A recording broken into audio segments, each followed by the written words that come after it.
I don't know if you've ever noticed this as a therapist watching, but when you've worked with horses and you work with nervous systems, that when the nervous system is in a state of always alert and struggles to come back down to that rest, digest, parasympathetic, take on board, which is really important for healing, right? If you're constantly in a stress state, high cortisol, like you cannot regulate your body, you cannot relax, you cannot heal. Same with humans.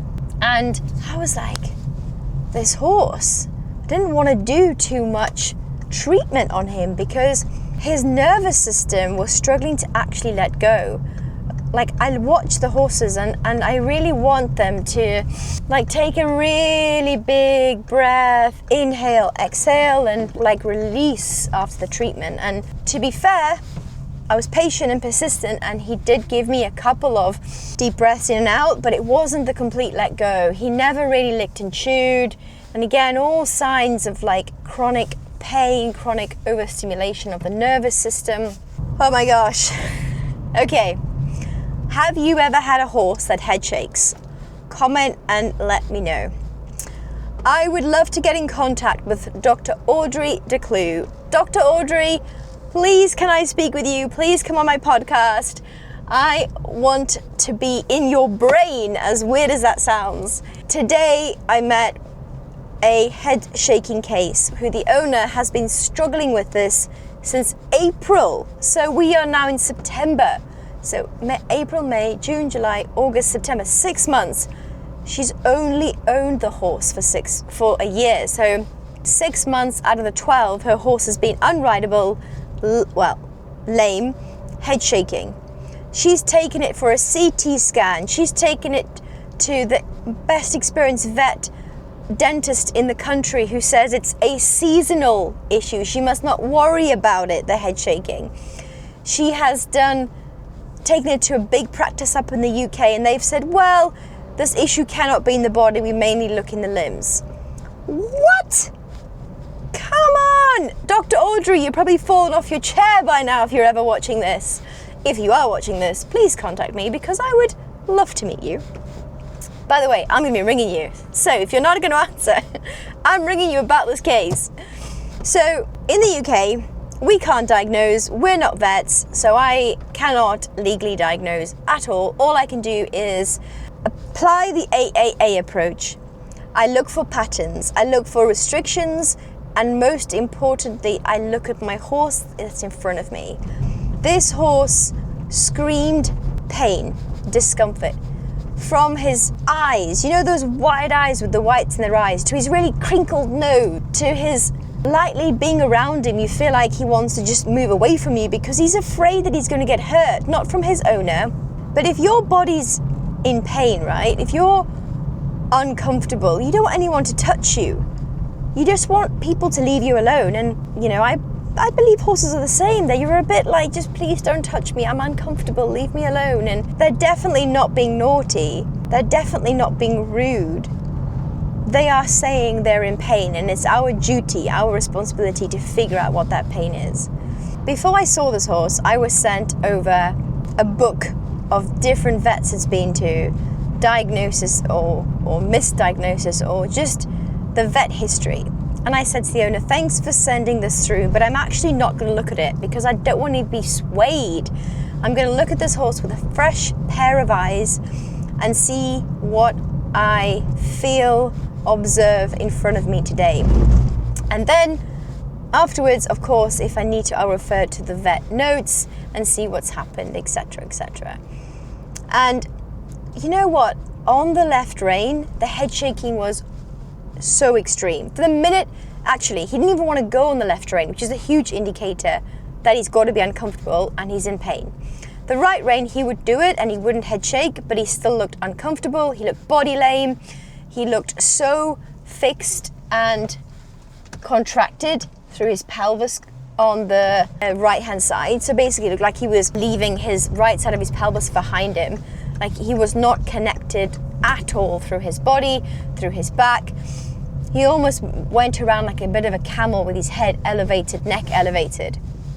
And I then saw him on the left rein and my heart melted, like my heart just sunk because he looked body lame, his head shaking was extreme.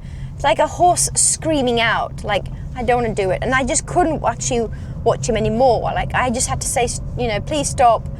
We'll bring him in and I'll get my hands on him. And getting my hands on him, again, I could really, if I ignore the front end and look at the back end, I like to assess the horses in sections.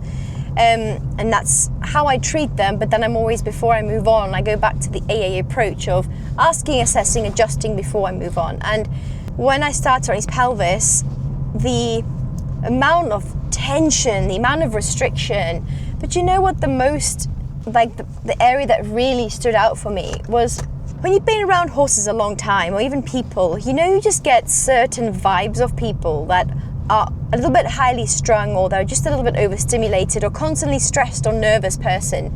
You don't want to be in their energy, right? And this was actually this horse, not that I didn't want to be in his energy, but I was like, oh my gosh, mate, you are just really struggling. He was struggling to focus. He was struggling to relax. I was interviewing someone on my podcast the other day who was saying to me about, we assume that when horses chew that they are relaxed, but horses can also chew when they're anxious, when they're nervous. And I was like, that's so friggin' true, right? Because I don't know about you, but if I get nervous or anxious, I eat. I'm a stress eater. So, like, why would horses be any different? They're not. So, I don't know what's going on there. Just gonna let this person through. Real life, people, real life. So, I treated the pelvis, then worked my way through to the lumbar spine. Now, Dr. Audrey, this horse is, in my subjective opinion, based on the anatomy knowledge I know, based on the experience I've had, and based on my palpation, this horse, in my opinion, has got iliopsoas strain and potential pathology in the intertransverse lumbar spine. Really can flex the lumbosacral junction, completely not working at all, just so tight. I noticed as well, and I didn't actually wanted to treat in terms of doing any form of manipulation towards his pole area, his atlas axis, the OC, because honestly, I feel like this horse is in chronic pain throughout his body. And this is the situation where I'm like, is therapy the best thing, or is pain relief the next thing before you start fixing the body? Because the body is holding its way, or holding these restrictions, as we call them, or misalignments, or these patterns for a reason. So as a therapist, are we doing more harm and good than with our best will in the world? Is this where the vet or a different vet needs to get involved? So I've been reading Audrey's research, and I've been looking at her website, listened to a podcast, and I'm like, Audrey, she needs your magic.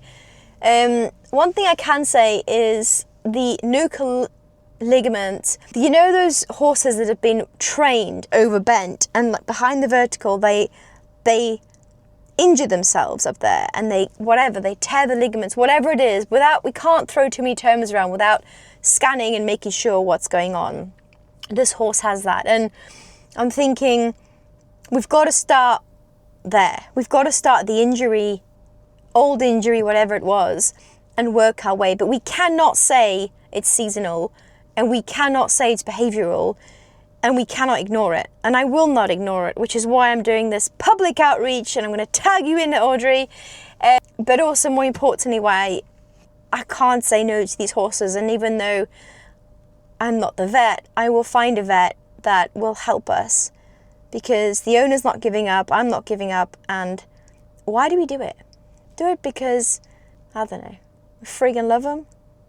It's much bigger than you or me. It's helping another being. It's helping another being be pain-free. I don't know what it is. There's some fight in me that I can't give up. So I'll keep you guys updated. I'll let you know if I have a conversation with Dr. Audrey. I'll also let you know what we do, because I'm going to go back and see him again in 14 days' time. Stay tuned.